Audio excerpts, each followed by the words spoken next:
progress. You have too much stuff and I take again the page 54. What page, Ada? 1254. 1254. Oh, we have two different. Yes, yeah. Wait a minute, 12. Okay. Yeah, looks good. Near the bottom. Right here. I thought you said Let me just find it. I'll answer all your questions. Okay. So to get to Parag Gimel, we just have to refresh our memory of what's at the end of the second Parag. Good. Thanks for reminding me to. If you have phones that need to be silenced, please, I'm going to silence mine. I don't have it on, but I want to double check. Okay.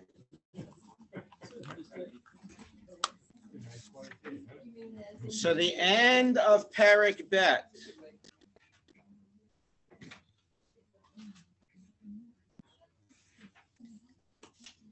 The end of Parag Bet is Mordechai's learning about and sharing the information of a planned assassination of the king. By the way, Rav Soloveitchik says that it wasn't just an assassination of Achashverosh, that Haman was included as well. So it's interesting. Maybe keep that in mind for other things that may develop in the Megillah. But so you know this part of the story that Mordechai shares the information with Esther. It's Mordechai's intention that Esther deliver the message just as in her own name, not revealing the source of Mordechai. Esther doesn't do that. She actually does mention Mordechai.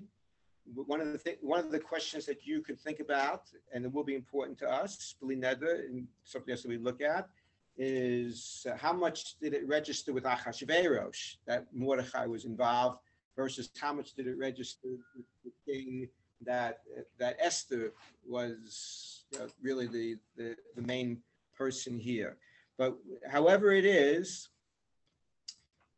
Esther does reveal the plot, and it is substantiated, and Bigtan Teresh are executed. That's the end of Parag Bet, the second Parag. And then at the beginning of chapter 3, it says, Achar hadvarim ha'ele, sometime after this, difference of opinion of what's the this? What do you after they revealed the plot? After Mordechai revealed the plot. Told the that's what right. Tell me, did you hear what Alice said? That the plot, yes. She told her No, but we're at the beginning of Parag. which Parag? No, we're at the beginning of, we're at the end of Bet, right? The end of Bet, right? We're not up to Navocha yet, right? So how many of you vote for Ada? That Achar Hadvarim Ha'ela means after the plot was uncovered and the king was rescued. He told Esther, and Esther told the king. Well, to support you, Ada, there's a difference between Achar and Acharei. In Chumash, yeah. But the meaning is the same. Well, it's not exactly the same, or else we don't have one word. It is the same. No. Okay, so what's the difference? No. What's the difference? So at least in Chumash, I think Rashi teaches us that Achar is more connected in time, is closer in time, and Acharei has a further gap in time. It's a longer word. It's a longer gap between the two. So it could be used as a support for what Ada is saying. So in other words, instead of Mordechai, he raised Haman because it was a short time. Is that what it is? Well, that's an interesting question. No, it would be just, it was a short, it would, it would just be that the promotion of Haman comes a short time after the assassination. So the question is there a direct connection between the two, or is it just that these things are happening close in time? Yes, there is a Happened connection. close in time. What I read and learned is that Haman came to talk to the king to destroy the Jewish people. Not yet, though. Not yet. He intended to come. So before he came to the king to speak, Esther told the king No, that there is no. Esther told the king that what? that somebody, that Mordechai was the one who Revealed. who. But it's not at that time. You're crunching the time together. It's we have two things here. We have a plot that Esther is the one who made the official announcement to the king about the plot, and the officers investigated, and it was true. And then later on, you're going to have that after Haman has not come up with his plan yet to kill the Jews. Up with a plan to go to the king to tell him. Not yet. Well, we don't know. That we can discuss that when he may have come up with that plan, but it's not here. We have no reference to that yet here in the Megillah. Harold. I would put this Achar HaDvarim Ha'ela in the context of what preceded it. We have in Perek Aleph the story about the parties and so on, and Vashti, no more. Then Perek Beis begins also with Achar HaDvarim Ha'ela, and that's talking about replacing Vashti and Esther's, becoming Achashverosh's queen. And at the end of Perek Beis, it says by Min Pahaim.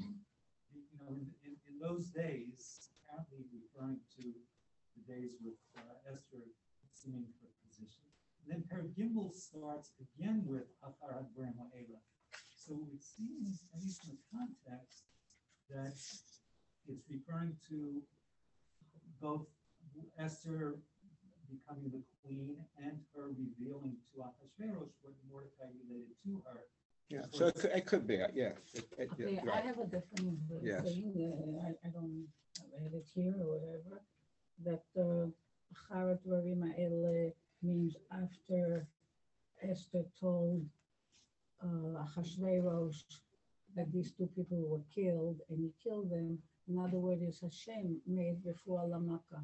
First, he prepared a refuah to save Mordechai, and now Achar HaDvarim Ha'ela is going to come the makkah, the sad part where this.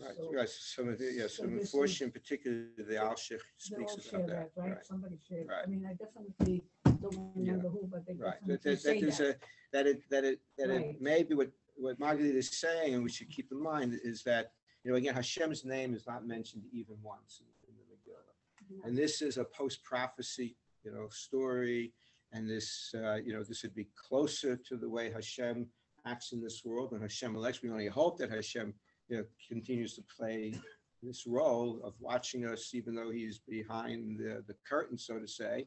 But even though Hashem's behind the curtain, Hashem has the screen is showing what's on the other side of the curtain. He has the limitation. The question is whether Hashem wants to connect with us or not. And but here we have these little pieces are starting to fit together. Not all of them are good.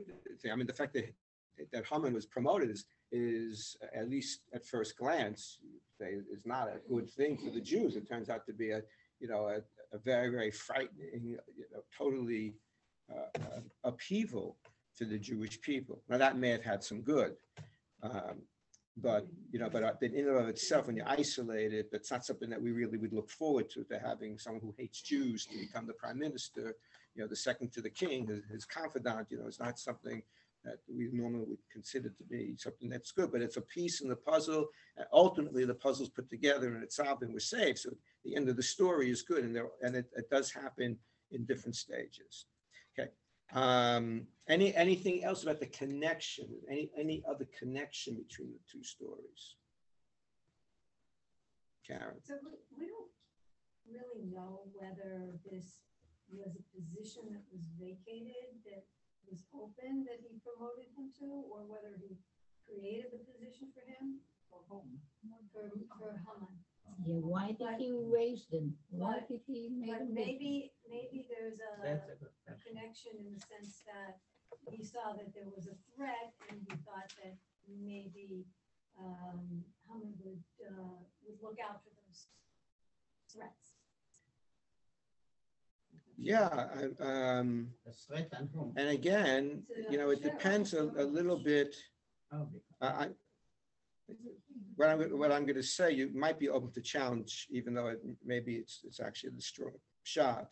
But if you hold that Haman was the one who also advocated to execute or to excommunicate Vashti for refusing to listen to the king, and that therefore he's also the same one that was warning the king that if you let Vashti get away with this, then all of the Vashti was an heir to the throne. And again, in the revolution that took place where the Babylonians were ousted and the Persians took over, so it was very common that the heads of governments, I think it was 127 countries, would marry the widows of the executed men. Correct. So to try to, keep at least a facade that, we're still connected to you and, you should welcome us and things like that. But so Haman is saying, you need that extra security there to have that connection to the past. How many, couple hundred years, whatever, the Babylonian rule, and now all of a sudden there are new kids on the block. It's not necessarily, such an easy thing to navigate. So Haman says, if you want to keep everything quiet, you got to lay down a law. You can't allow Vashti to disobey you. You allow Vashti to disobey you, then all the other women, it's not just the ordinary household that we're talking about. We're talking about these couples where the man was now a Persian, official married to the widow of a Babylonian executed official. And if Vashti's going to do it, then all these other women are going to do it. And before you know it, you're going to have 127 rebellions going on. So, so if all of this is Haman, which a strong tradition says it is, so Achashverosh in his mind, does have that so far he says to himself, the person that I see is the most interested in my well-being, my safety, my sitting on the throne, that person is Haman. So once he sees how close this assassination plot was, it's not something that was far away. Here, it's like right in the palace. The people who are in charge of we talked last week, we don't know exactly what their job was, whether they took care of the wine or other drinks, or they supervised the private quarters of the king, but they were really close to him. And they wanted to kill him. Right. So he thinks I need to make a maneuver here. So let's read that pasuk, the first pasuk in Paragimel. So after these things, let's just say, after the assassination foiled plot, Gidal Hamelch Achashverosh et Haman ben Hamdata Hagagi, that King Achashverosh, I read from the English I have in front of me, ennobled Haman, the son of Hamdata, the Agagite,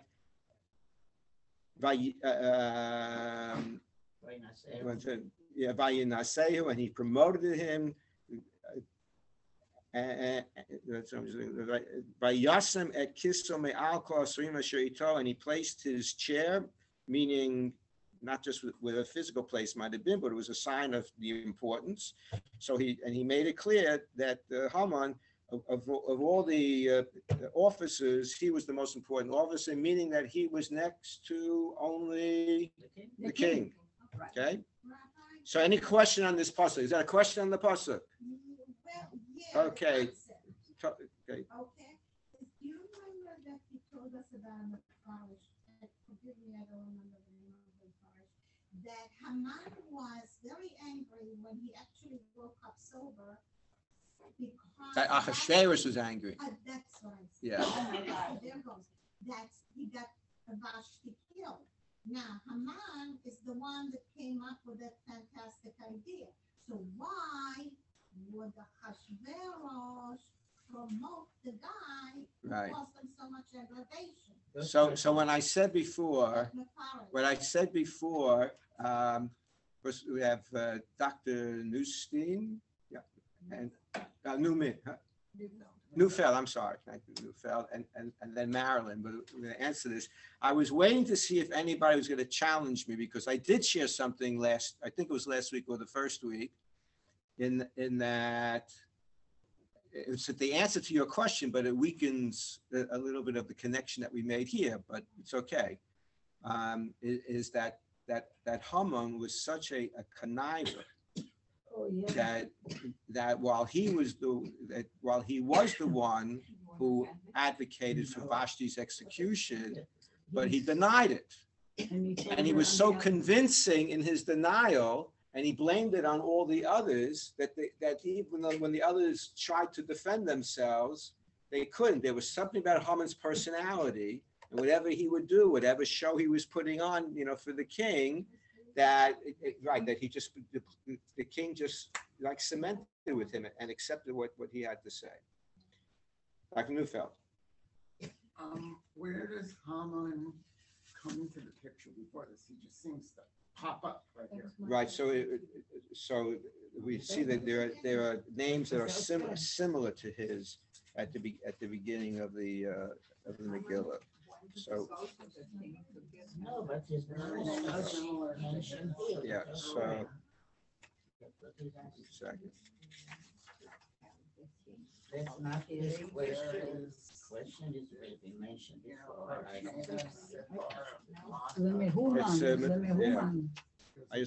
We have two similar ones. So Mimuchan, Parak Aleph, Pasuk Tet Zayin 16, chapter 1, verse 16. So there's a sheet that brought down, there's an opinion brought down, that Memuchan is Haman. Who said? And the Medrash brings down. Oh, man. It's just the Midrash coming up with that. The text is approved, not the Midrash.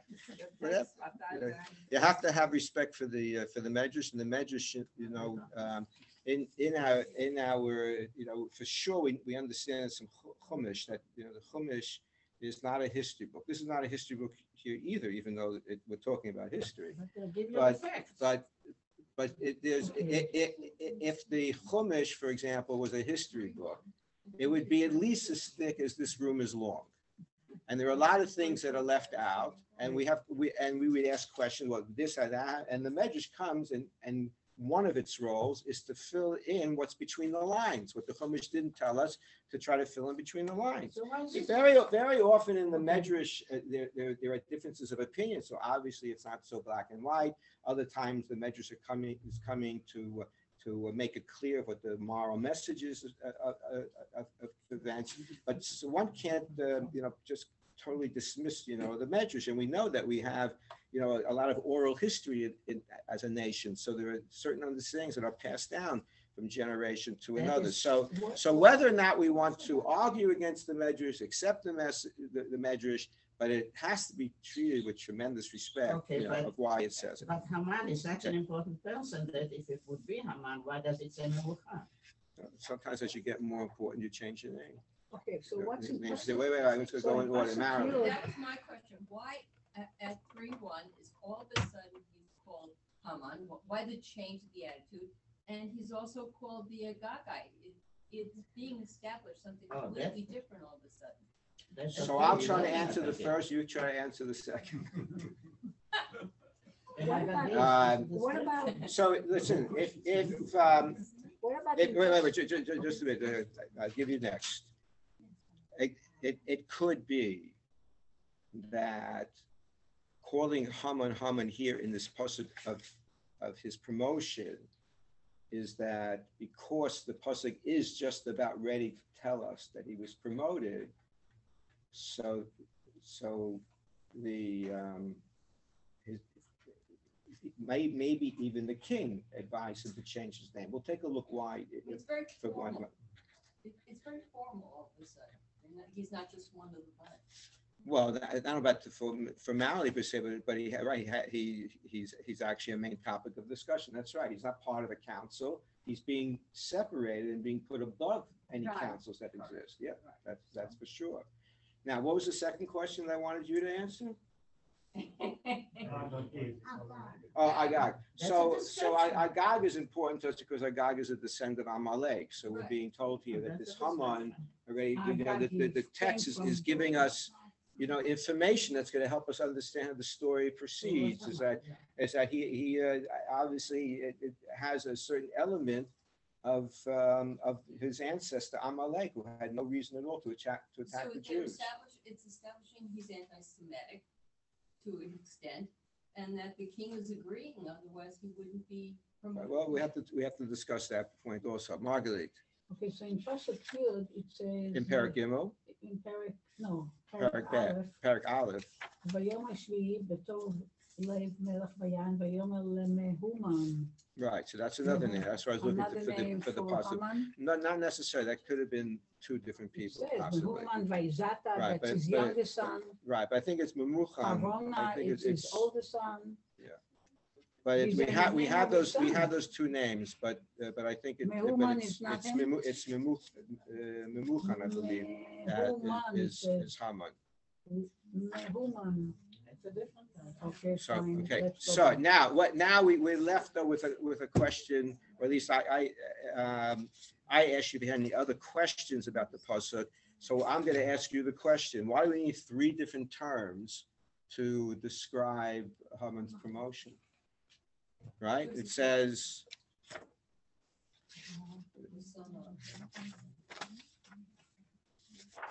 It's many times that they do that.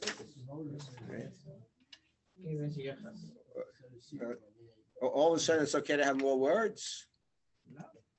It happens many times that they tell you the yichus, the shevet, or the son of the son of the son. So okay, so the words are that Hidal.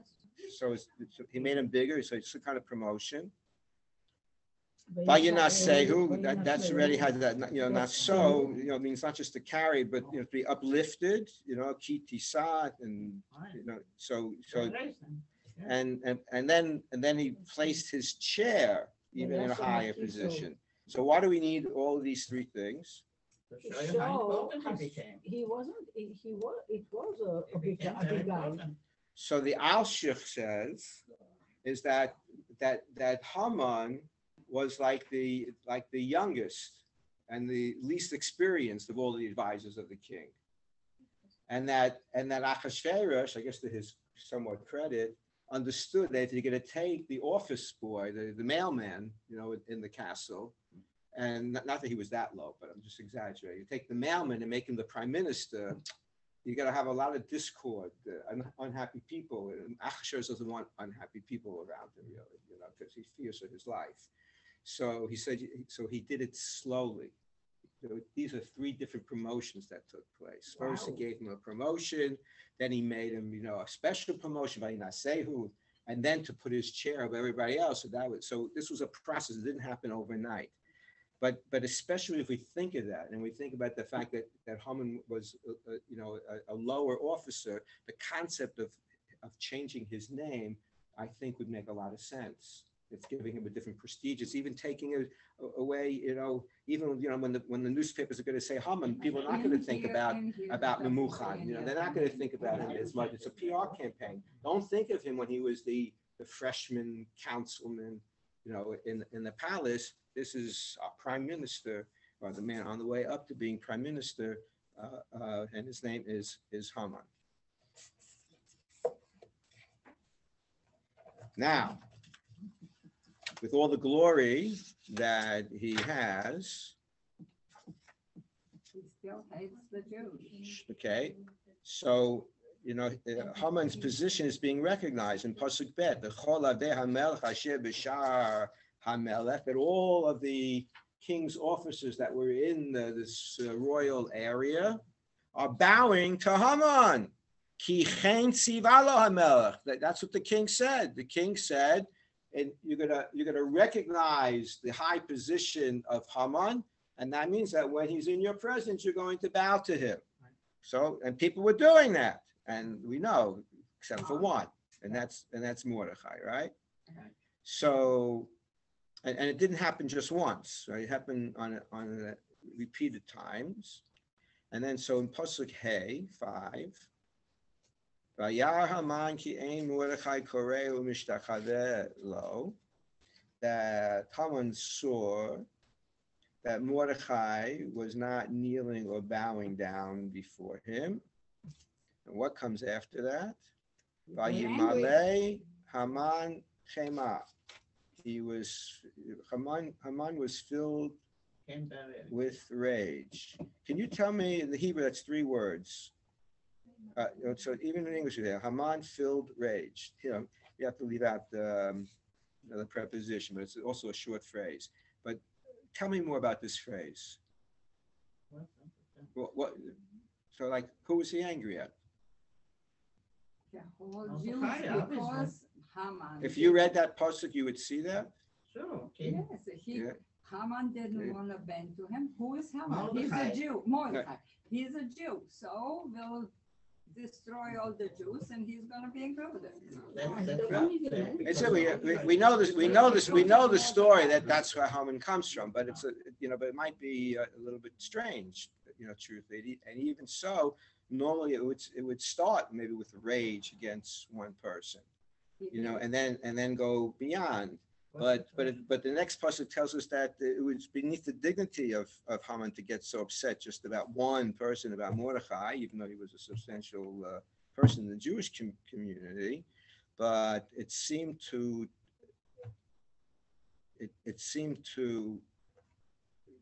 trigger, release that which he had. Some of you were talking about it already, or the fact that we've already told that he's an Agagi. Why do you have to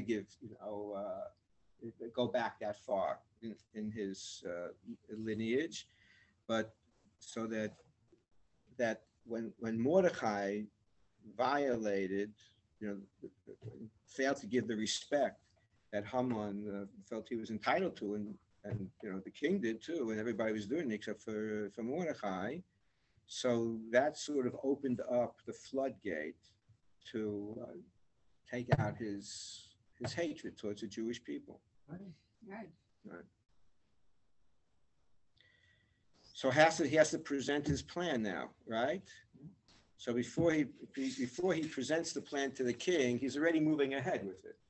Like he has the date for everybody in the now Persian Empire to go out and free season on killing Jews, right? So he has that. Well, it's not signed yet because it can only be signed by the king. It was signed by the king. But not yet.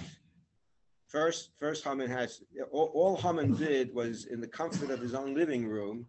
He took out his bingo set, and on each of the ping pong balls, whatever, he put one of the dates on the calendar, and he chose, blindfolded, whatever, he chose what date that the plan's going to go into action, and that was the 13th of Adar, which was a lot of time ahead. But it's do one enough person. Why does he have to go through the whole nation? Usually, when the people who said to kill Vashti was just Vashti, it was not the whole nation. Right. So we're not immune to this. I mean, and that's why I think what I said before was actually, I believe Rav Soloveitchik mentioned is that Haman already had this anti-Jewish feeling. Yes. And when he found out that Mordechai was Jewish, it's Vayives B'naf. He doesn't really care about this one, Mordechai. It just awakened his anti-Jewish feeling. He's going out for bigger than just one Jew. He wants to get rid of the Jewish people. It doesn't make sense. He should have said we'll kill Mordechai because Mordechai is the It makes sense. one. It makes sense. He intended to. But He it put makes sense what already Hitler up and Shimon did. He This is already put up this was an earlier Hitler. He already put up But not So, because of this specific. Where He told his wife. That's all decided to yeah. put up that. That's later on. But Boket So- says something very nice on that. Revoke Yes. he said uh, like you have a ish, you could say in plural anashim or isha, nashim, but you cannot say adam, you cannot say it in plural. It can only be singular. So When he says adam, it only applies to the Israel, to the Yidden. It does not apply, doesn't apply But where to do we the have Goyim. where do we have Adam? And we call a person Adam, Ata Adam, Ata Ben Adam. Adam is another name for saying a person. So he says, every time that something happened in Bnei Israel, we are like one person. And that's one of the reasons. Mordechai didn't get up. We all suffered. Hitler didn't like one or two people. It was all Bnei Israel. Probably we'll see that. But Right. also, We'll see. when it comes to a Yeshua, like Esther was one. So all Bnei Israel was saved. Like Well, we are all one. We're not. well, not Esther separate. wasn't say she might have been saved either had she not actually moved ahead with her plan. She could have also Right. been a victim. Right, but it But still because was it one. is echad, it wouldn't have discriminated. We But- are but one. the honor We're with all not respect individual. That's to what he was Rabbi saying. She Bookit said that she should- is that Hashem says Naaseh Adam. Right. So the human being is created, you know, and every human being has an element of the divine spark in him or in her. Now, Bnei Yisrael has an added kedusha, that's true, but it's all humanity. You know, with the Marat HaMachpelah, who's buried in Marat HaMachpelah? The Avos, the Maos. So, okay, so Avram, Yitzchak, and Yaakov, and Sarah, Rivka, Rachel, and Leah, but also Adam and Chava. So Rav Soloveitchik said, why was it so important that the final resting place, the gravesite, which we become, look, you know, even today, it's still at the center of a lot of attention, and certainly gets a lot of visitation. You know, why was it so important that Abraham should bury Sarah where Adam and Chava were buried? Get a But different that plot. He didn't come probably up could have gotten a better deal someplace else. So Rav Soloveitchik said that it's to emphasize that even though we're different than the general world, but there is an element of common bond and common concern. We're not alienated from the rest of the world. We too are human beings. We share the planet with other people. We have to be concerned for them. Yesterday I heard the chief rabbi of Lvov, or Lviv, as they say now, speak, and he emphasized, maybe on Shabbos I'll talk about it a little bit more, but he emphasized that we have to be concerned about all people. So Adam really is the universal man. Yisrael is particularly us. So I don't know. When I see Rabbi Bookit next, if I remember, I'll talk it out with him a little bit. He bought the place. Okay. Yes, Harold. Empty. Confused by Pasuk Abraham A. just bought it. He didn't know. After the people tell Haman, in the previous pasuk,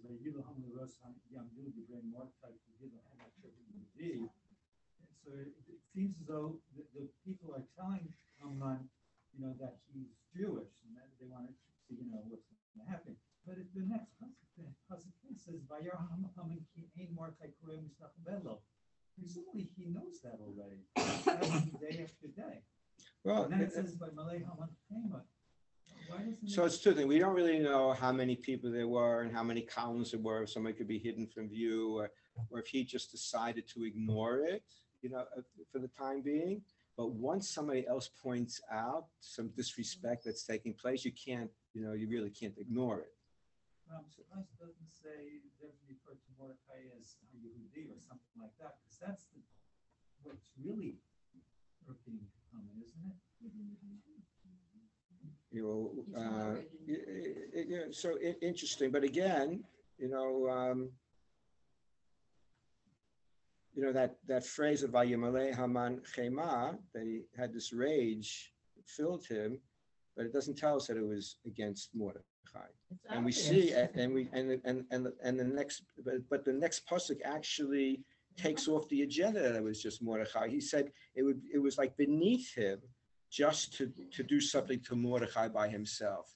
To satisfy him, he needed to do it for the whole nation. So he was, whether he was conscious of it or not conscious of it, he was sort of, his mind was waiting until this opportunity. Now he has the opportunity to actually take it out on the Jewish people. And again, that's the Agagite, the Amalek part. That's part of him. So that I want to move forward though. Not yet. So after Haman has the date for his planned execution, which is his secret alone right now, so he goes. He has to get he's only the prime minister. You know, granted, he's the highest councilman, but he wants to execute. You know, a sizable number of people, whatever, maybe in percentage points, it wasn't so much of the population, but it's still, you're talking about executing, allowing people to mow down Jews on the street. So he has to at least get the king's approval. So that's Pasuk Chet 8 in chapter 3. Right. So Vayoma Haman Lamech Achashvero Yeshno Am Echad Mifuzar Umiforad Ben Ha'amim Bechol Medinot Malchutecha. So let's, I'm going to read to you from the English that I have here. Maybe it matches yours, maybe not. But so Haman spoke to King Ahasuerus, there is one people scattered and dispersed across all the provinces of your realm, whose laws are different from those of all other people who do not obey the king's own laws. So what I have a couple, 1, 2, or maybe 3 questions. One is sort of starts out technical. Says Yesh no Am Echad. Why not just say Yesh Am? There is a nation. Why do you have to say Echad? Okay, so that's my question. If you don't like the question, you also don't have to listen to the answer either. It's okay, but we want to know. You know, why do you have that extra word there? And well, we want to find out it's what's the difference between mifuzar and miforad. How do they translate that by me here? It says they are scattered and dispersed. So we'll see. Maybe I have a different explanation from the Malbim gives, but you have 2 words here that even look a little bit alike. And so what do each of them mean? And then Haman goes on, "V'datehem shonot mikol am," that their religious practices differ from all the other nations that we know about. Ve'et datei hamelech, and the laws of the king, einam osim, they don't fulfill. V'lamelech ein shoveh lahanicham, and there's no value to keeping them. So that's his introduction to his proposal. But if you had to give on a scale of 1 to 10, with 10 meaning 100%, how true is what I'm going to say? What do you say? How true are Haman's accusations? It is True? well. It is 50%. I would say 50%. it is true that What's that? We don't really know because we don't have a lot of data on what all the other Jews were doing. He's just not Jews. Okay, well, They're just scared. But we But did when- obey the law from the king. When We he's- did obey. so I mean, a lot of things, can be sometimes true on the surface, and and yet not have the connotation that's being ascribed to them. Like the way Haman describes us, what might Achashverosh be thinking? but Okay, sorry. Well, Let's go. I'm going to give you 10 seconds. How does Achashverosh absorb this information? What does it mean to him? Now he's getting a report. So this is, if this is a security report, what would it mean if it's a security report? Right, the implication is that they're spies. Spies, okay. Threat. no, according to me, Why a threat? Because they're not obeying the king's laws. And that wasn't true. They did obey the king's. Well, we have to see, if I were to pull out one item from that phrase, which maybe might be blatantly untrue, I might pick that sentence. Which They one? only, that they don't follow the king's, Right, that's the only except bad one. there is something that we do know about, that at least one Jew is not obeying, right? But we don't know about the others. So it could be that, if you want to say that because Mordecai is not bowing down to Haman, that they're not obeying the laws. So okay, so that would be true about Mordecai. One out of maybe millions of Jews in 127 provinces. Right. And only one I don't law. know, there's a whole. And what? And only one law. And only one law, right? I find it interesting that it's the same concept again. Haman says to him, it's not befitting the king to tolerate them. When it was the Vashti story, it was not befitting the king to tolerate her behavior. It's the Very same good. thing. Okay, Because good. again, I'm not sure that tolerate is the best translation of the word. Like ein shoveh already could have like a financial consequence. So Haman might be saying that these Jews are so scattered and so much to themselves that if you got rid of them, you wouldn't see any difference in the gross national product. It wouldn't really make a difference. So it might be, you have to translate that word. But on the other hand, if you were to take it what it means, so yes, so if you're royalty, royalty has a lot of expectations. Sometimes you have a maverick royal that wants to. We've seen it in our lifetime. In Great Britain, where some of the royals like break away from the expectations that they have, and often causes a big furor in the family. But you have it, and look, to some degree, look, we're human beings, and we have the kedushas of Israel too. So there are Hashem wants us to have certain expectations that, or say a Talmid Chacham is not supposed to wear, a stained garment. So we have expectations of things. So Ahasuerus is very much concerned about his stature and his power and his acceptance. So it's a good point that you make. Is that it's another way of Haman, chiseling away at whatever respect and that they may be for the Jewish people. He's chiseling it away by saying it's a compromise to your cover, to your honor. So it could be. okay, so I don't know if I should say it really, but like there is a whole history behind that. It was a time that the Yirmiyahu made a nevuah that they're going to go to Galus and they're going to come back in 70 years. And the Nebuchadnezzar took them out to Galus, and nobody knew exactly when 70 years starts. So during those 3 melachim until Achashverosh, Achashverosh decided to pass the 70 years, and now that means the nevuah is not true. That means the whole story with the Yidden, with the mitzvahs, with everything is not true, and that's why he made the big party with the using the vessels, the Caleb, because nothing is true. But Israel are not going back after 70 years, and there's no Jews. And here he comes and he tells them that the Jews are still acting like Jews, and they're still doing all these things. And that's why they don't listen to the king, and it's not worth it, whatever you do. But the truth is that his son, that he had from Esther, is the one who brought Bnei Israel back. That was when there was the 7 years, and they did come back. Right. But it wasn't back in his time. Okay. So I think that's what he's referring to. No, I'm wrong, I'm right. Well, you said a lot for it to be just so that. No. I mean that to him, it's over whatever the Jews are, because it's not really true. Well, if it's just that a people's glory has expired, it's not really Not a glory, reason. the honesty about being a Jew and all the things he expected to give up Judaism.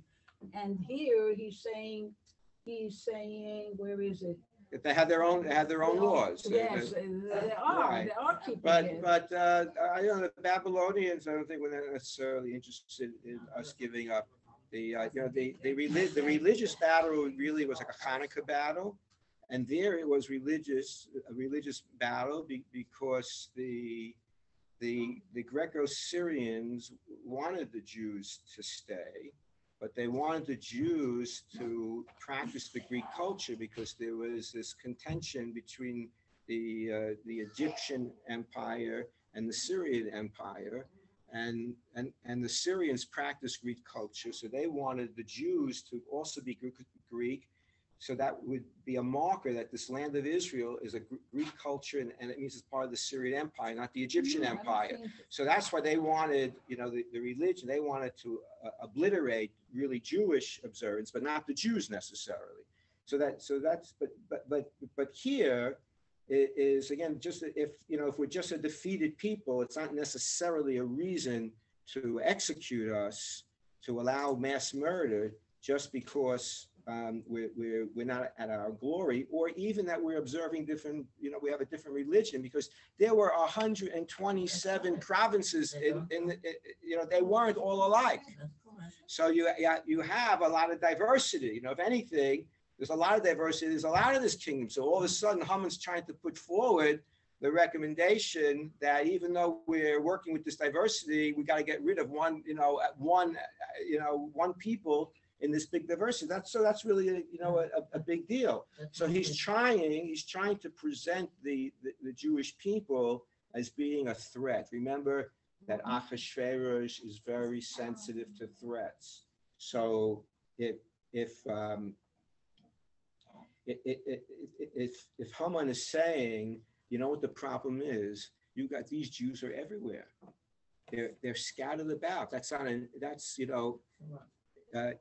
If you want to launch an insurrection, so it might really help you if you have people placed in different strategic places to get the ball rolling. And you don't have to be Jewish to try to overthrow Ahasuerus.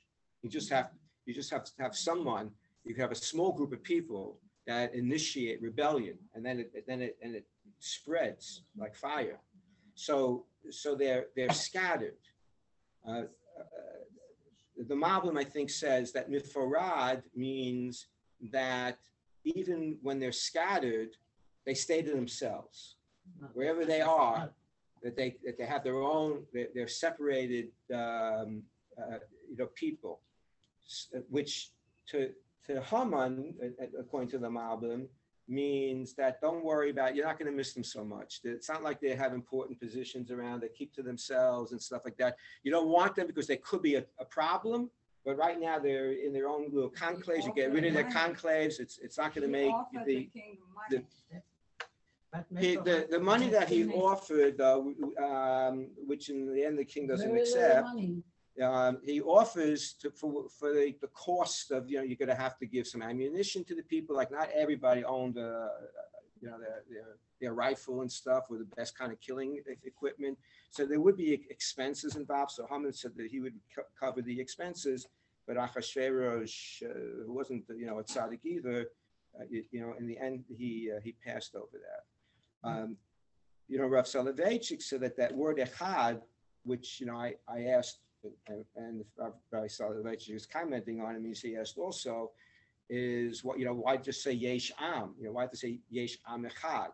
So it doesn't mean that there's one nation. It means that there are these people that even though they are scattered and dispersed, they're still one people. And they have this great communication network. They're using the first WhatsApp group around. And if they start an insurrection, it could be very powerful. We really got to get rid of them, and there's no downside. There's only an upside to get rid of them. There's no downside. They're not going to affect the stock market and stuff like that. Ted. In Egypt, the Jews were all in one place, and the new Pharaoh, said we got to get rid of them. There are too many of them. There are going to be more. There's never war. Right. All right. Whether it's scattered or in the same place. The Abarbanel, who lived during the time of the Spanish Inquisition. The Abarbanel was one of two Jews that King Ferdinand actually wanted to stay in Spain, but they had to convert to stay. I don't know about the other one, but the Abarbanel left. But when the Abarbanel writes about the Vayakam el Chadash al Mitzrayim, the new king arose over Egypt who didn't know Yosef, so the Abarbanel says it's impossible for him not to have known Yosef. Even accepted as a new king. Barbanel says it really is a new king, not just an old king with new policies. It's a new king. But it's not that he didn't know Yosef. They didn't know of him. He had to know of him. It was impossible he wouldn't have known of him. But he didn't know him personally. The Barbanel says that had Paro known Yosef personally, he would have understood that the Jews are very loyal subjects, and they're loyal to their host country. So it's an interesting thing. It's like, we have no evidence that we're causing too much problem in the Persian Empire, but Haman is painting us to be this terrible people. That's really not a convincing argument, because they are spread and they are united, but that doesn't mean they are the threat. But you have to understand again, Achashverosh, those who have mental health, insights, from what we have written in the records. Like, no one ever met Achashverosh, but we have written in the records, he's like diagnosed as being neurotic, being paranoid. And we see that's what the Megillah tells us right here. This was not the only assassination plot, but this Bigtan and Teresh. It might have been one of the closest. Again, they were inside the palace, Bigtan and Teresh. The king was bringing them in every day to be inside the palace, and they're planning, to assassinate the king, and maybe Haman as well. So there were these attempts, going on, and Achashverosh. I mean, you see otherwise, from his other traits, he's also very just into himself, but he's paranoid. The paranoid person is going to be very sensitive to any of these concerns that you bring up, and that's why he was volatile. And Haman understood that, unfortunately, and he feeds into it. He makes Achashverosh worry. If he made him worry as Memuchan about about Vashti, thank you.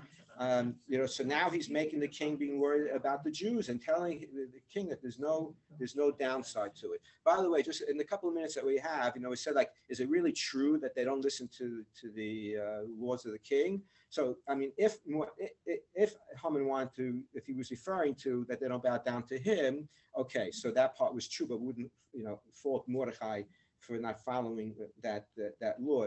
Interestingly, I think I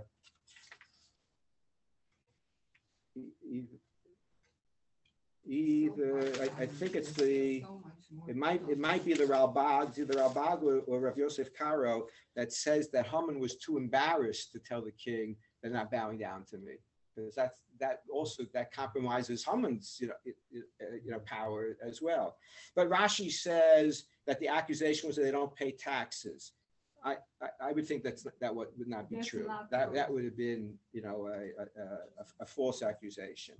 Rabbi Yosef Karo says that the way he depicted the Jews as being scattered around. So interestingly, is according to Yosef Karo, is saying that in Haman's mind, and what he wanted the king to feel is that this was a punishment from God, and to be scattered. Listen, we believe that. That's what we say in our Musaf prayers. We're asking Hashem, to bring us back. So Galus is a punishment. It results from sin. So Haman wants the Achashverosh, to think about, well, these people, they're full of sin. All of a sudden, Achashverosh is so religious. But so these are all attempts. Rabbi Yosef Karo also brings down that Haman found out that in the Torah it says you have to have Ir Miklat, the cities of refuge. If you, I don't know how deep he went into. If it's someone who was an accidental act that took place, can seek refuge and be safe from being killed by the Goel Hadam, from the family redeemer.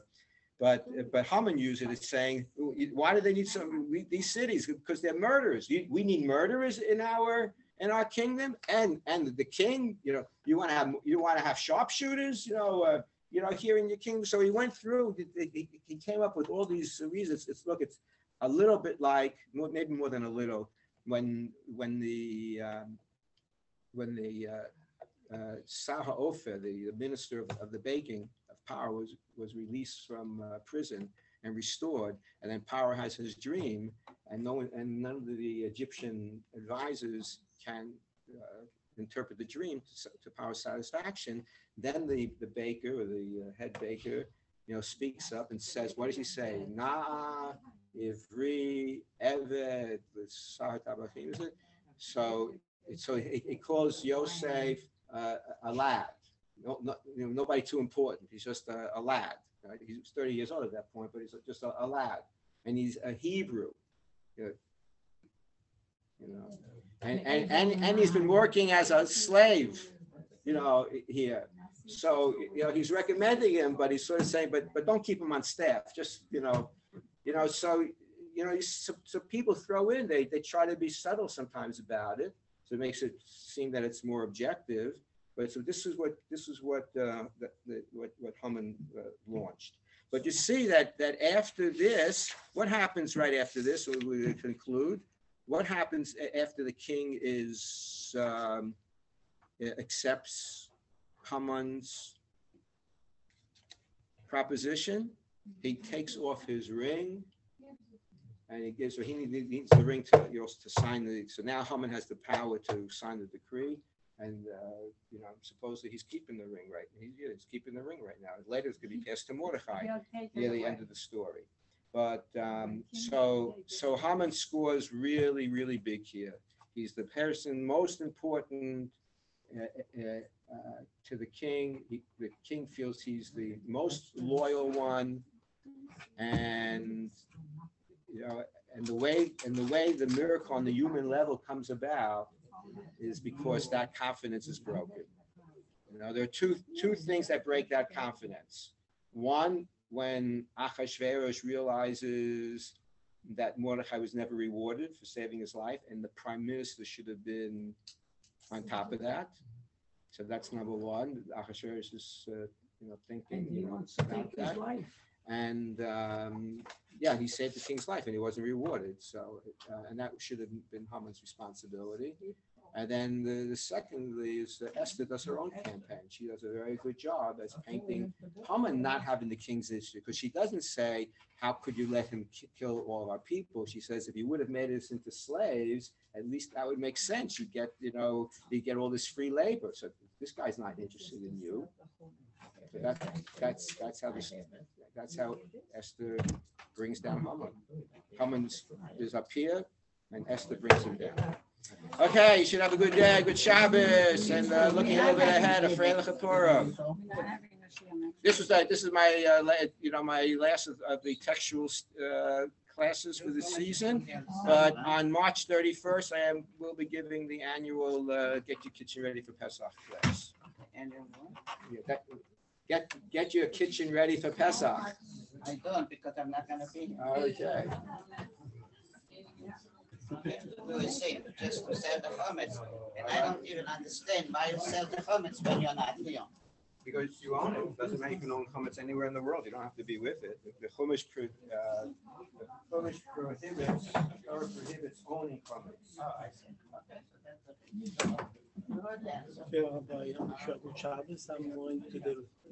Ruvain El Arach. So I spoke with Mr. Moyal. Oh, you did? When? Tuesday. Oh, yeah, okay, good. Yeah. I spoke to him Tuesday, yeah. I'm leaving today. So you're going back? No, But you're going to be living here? Yeah, I took from here, and I see. So you have to, I know that with the Canadians, they have to get the health insurance when they're here. Yeah, I need to get paper to live here. My wife, Hashem, she's very well educated. She's a but you have to be, I don't know if you need to pay to get health insurance, but like someone was just telling me yesterday how expensive it is for Canadians for 4 months even to get health care. It's very, very expensive. But it's different when you stay. Yeah, but okay, but that takes time, right? Yeah, it takes time. Much time. And also, on the job, my own was a contract. The company, they could pay for the insurance. They could do rights. The job for big companies. Also, is this? Zoom, you go right through. If you have contact with I don't, most of our people, once they're retired, Florida, you told me your wife does like inspections, you know what, we'll have to talk about it, because I have to be someplace soon, I have to take care of something else first, okay? Anyway, we keep in mind. Okay. But I asked him. Yes. Yes, so. Everything, you finished everything, yeah? I gave him a check of 9,000. Thank you. 9,500. I gave my check to his name. By the way, I don't want this And, recording. uh, Yeah. just